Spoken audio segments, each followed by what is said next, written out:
Because I think you put the Republicans in a majority because you want us to do things. You want us to be fiscally responsible. You want to make sure we're bringing jobs, improving education, and I think we're doing just that. This, for example, on the fiscal front, we have now passed 2 budgets in a row. This will be a little bit different, but 2 budgets we've passed in a row. The State House and State Senate and the Governor has signed are actually smaller than the budget we passed the year before. And don't you just watch it anywhere close to that. I wish it was balanced the budget even if it wasn't smaller than what it was the year before. And through that time, we're one of 3 states that have not only not cut K through 12 spending, we've actually increased K through 12 education spending. And I can go on and on what we've been able to accomplish with that. And just a couple of years ago, Beth went this year, I went year before last, to New York to talk to the bond rating agencies to tell our story here in the state of Tennessee. It's pretty fun to tell our story here in the state of Tennessee, that we have balanced our budget, I say 2 years that are smaller than 1 year before. And even while we were doing that, we were actually cutting taxes. Because I do believe it's blatantly unfair that all your life you pay income tax to the federal government on every dime you own, every dime you earn. You pay property tax on everything you own. You pay sales tax on every dime you spend, and then you die and pay taxes again. That's wrong, and we're doing away with the death tax here in the state of Tennessee. Not only is it the right thing to do, but I think in the end, and you mentioned Art Laffer is going to be at your next meeting. I'm having dinner with him tonight. I do believe that there are some taxes, as he's proven, that you can actually cut and reduce the revenue coming into the state.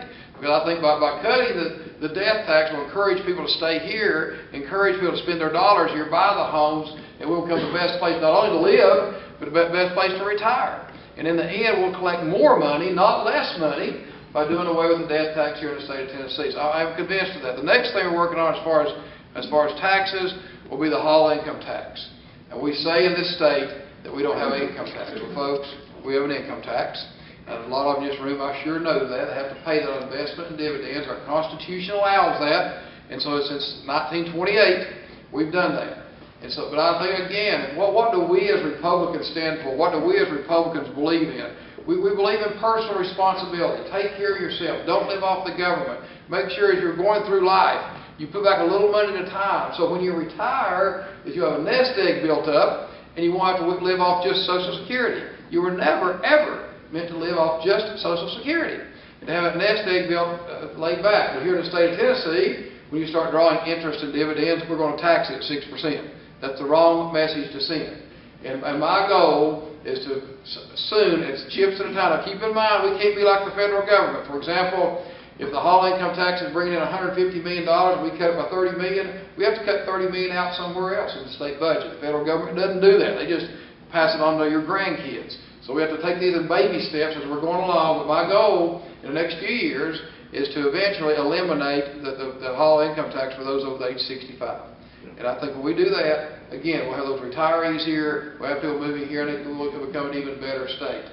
There's a few more fiscal points that I want to make that we got to present to the bond rating agencies. I don't know if you all know this or not. We don't borrow much money in the state of Tennessee. We live within our means.